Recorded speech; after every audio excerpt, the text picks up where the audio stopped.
आप सब पर सलामती हो। मैं यासिर रशीद हूँ और आप मेरा वीलॉग देख रहे हैं। नाज़रीन, हुकूमत साजी के लिए तमाम लोग अपने पत्ते शो कर रहे हैं। पाकिस्तान तहरीक इंसाफ भी इस ज़मन के अंदर इंट्रा पार्टी इंतखाबात का मामले के ऊपर पाकिस्तान तहरीक इंसाफ ने 3 मार्च को इंट्रा पार्टी इंतखाबात करवाने का फैसला किया है। PTI तो फैसला कर चुकी है और PTI के मुखालिफ जिन्होंने तमाम इंट्रा पार्टी इलेक्शन के अंदर उन्हें नाखून चने चबवाए हैं, वो क्या सोच रहे हैं, उनके बारे में भी बात की जाएगी। यानी अकबर एस बाबर साहब इस इंतखाब में बैरिस्टर गौहर बानी चेयरमैन के पैनल से चेयरमैन के उम्मीदवार होंगे। पाकिस्तान तहरीक इंसाफ इंट्रा पार्टी इंतखाबात चारों सूबों और विफाक में बिलवक्त होंगे। पाकिस्तान तहरीक इंसाफ एक चेयरमैन के ओहदे पर इंतखाबात करवाएगी। जनरल सेक्रेटरी के पैनल पे 15 ओहदों पर इंतखाबात होंगे। सेक्रेटरी जनरल के ओहदे के लिए एक सीट के ऊपर इंतखाबात होंगे। एडिशनल जनरल सेक्रेटरी का ओहदा जो है उसके लिए भी एक सीट पे इंतखाबात होंगे। डेप्यूटी जनरल सेक्रेटरी जो है, जो एडवोकेशन एंड ट्रेनिंग होगा, उसकी सीट के ऊपर भी इंतखाबात होंगे।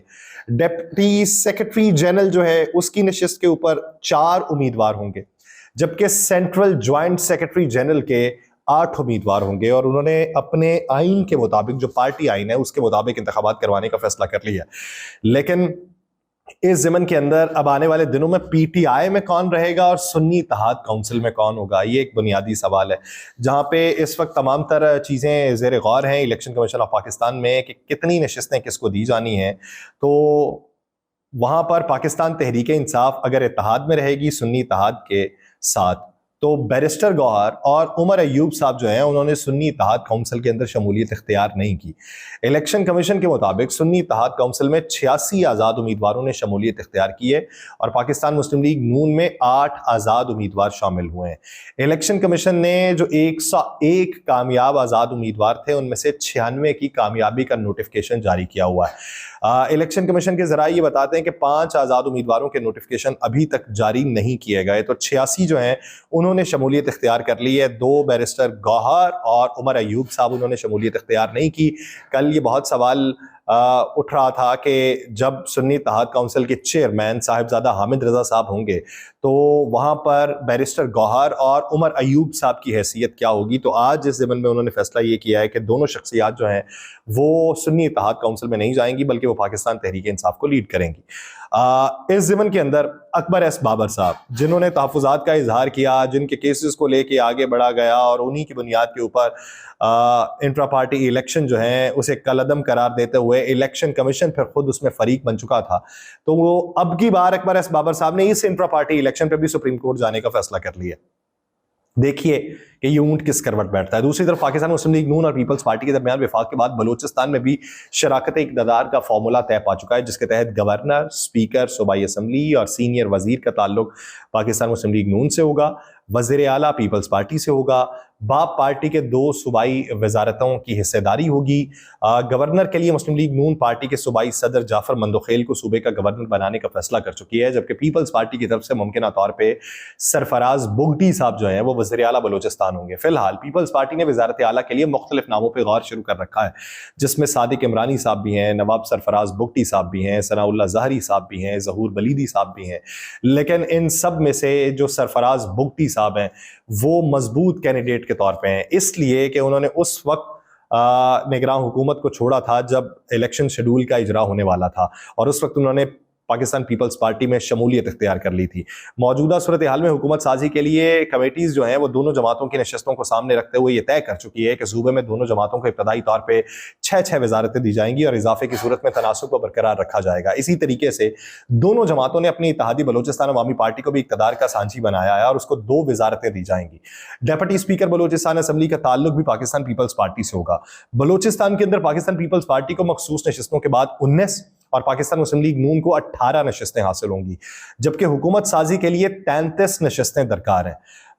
BAP अवामी नेशनल पार्टी को शामिल करने के बाद बलूचिस्तान असम्बली में हुक्मरान इत्तेहाद की तादाद 40 से तजावुज़ कर जाएगी और उन्हें 33 नशस्तें हुकूमत साजी के लिए दरकार हैं। एक नशस्त के इजाफे से पाकिस्तान पीपल्स पार्टी ये समझती है कि वजारत आला का उम्मीदवार उनका होना चाहिए, इसीलिए उन्होंने पाकिस्तान मुस्लिम लीग नून के आगे ये प्ली रखी। इब्तदाई तौर पर आसिफ अली जरदारी साहब ये कह चुके थे कि बलूचिस्तान का अगला वज़ीर आला जियाला होगा, तो उन्होंने वो साबित भी करना उसको, तो वो इसी तरीके से उन्होंने साबित किया है कि कहीं पर कोई कुर्बानी दे के, वजारतों की विफाक में कुर्बानी दे के और बलूचिस्तान और सिंध के अंदर 2 सूबों में अपनी हुकूमत बना ली जाए।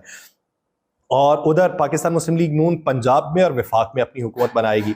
यानी दो दो जगहों पे हुकूमतें हैं, एक की कुली तौर के ऊपर और एक की सूबे में और दूसरे की दो सूबों के अंदर। ये तो फॉर्मूला है इनका। इसके ऊपर किस हद तक अमल होता है ये 3 दिन के बाद मंजरनामा वज़ा हो जाएगा। दूसरी तरफ बुशरा बीबी से मुतल्लिक बहुत सी बातें चल रही थी। तो नईम हैदर पंजोथा जो हैं उन्होंने आज ये बताया है कि उनकी मुलाकात हुई है, आधा घंटा मुलाकात जारी रही है। पहले दिन बुशरा बीबी का रोज़ा था, जो खाना उन्हें दिया गया उसमें तेज़ मिर्चें थीं और बुशरा बीबी ने ये बताया कि मिर्चों से उनकी तबीयत ख़राब होती है। सुबह उठने के बाद उनके गले में छाले पड़े हुए थे, वो नाश्ता नहीं कर पा रही थी। उन्होंने ये भी कहा कि जान का मामला सबसे ज्यादा जरूरी होता है। हाई कोर्ट के अंदर भी दरखास्त हमने दे रखी थी जिसका कोई सद्देबाब ना हुआ। इस ज़मन के अंदर वो ये भी बताते हैं कि बुशरा बीबी साहिबा का ब्लड प्रेशर चेक करने के लिए जो मशीन दी गई वही ख़राब थी, तो ब्लड प्रेशर कैसे चेक किया जाता। तो जहाँ पे पहले प्ली रखी गई थी कि बनीगाला से अडियाला जेल के अंदर मुंतकिल किया जाए, तो उन्होंने कहा अडियाला में जगह और सिक्योरिटी खदशात को जवाब बनाया जा रहा है, वहाँ पे मुंतकली उनकी हो नहीं हो पा रही। तो उनकी मुंतकली के हवाले से खबरें ये भी मंजर आम पे हैं कि अडियाला जेल में नहीं मुंतकिल किया जाएगा और इसी को ही वो बतौर उनकी नज़रबंदी यहीं पे उरे सब जेल करार देते हुए बनीगाला के अंदर उनको रखा जाएगा। और इस ज़मन के अंदर मुख्तलिफ खबरें जो सोशल मीडिया के ऊपर गर्दिश कर रही थी 1-2 दिन से, उसकी वजाहत उनके वकील की जानिब से मंजर आम पे आ चुकी है और उसी वजाहत को मिन्नवन तस्लीम कर लेना चाहिए। बसूरत दीगर जिस तरीके से क्यास पैदा करने की कोशिश की गई, इसमें उसकी कुछ झलक तो है लेकिन हकीकत वैसी नहीं है जैसी बयान की जा रही थी मुख्तलिफ सोशल मीडिया के ऊपर यूट्यूबर्स की जानिब से भी और मुख्तलिफ सियासी पंडितों की जानिब से भी। वो हकायक तो इस ज़मन में मंजर आम पे नहीं आ सके। अब बात करते हैं पाकिस्तान तहरीक इंसाफ के उन लोगों की जो सुन्नी इत्तेहाद काउंसिल के अंदर शामिल हो चुके हैं। तो जो शामिल हुए हैं उन लोगों का मानना यह है कि सुन्नी इत्तेहाद काउंसिल में शमूलियत के बाद हमें मखसूस नशिस्तें मिल जाएंगी।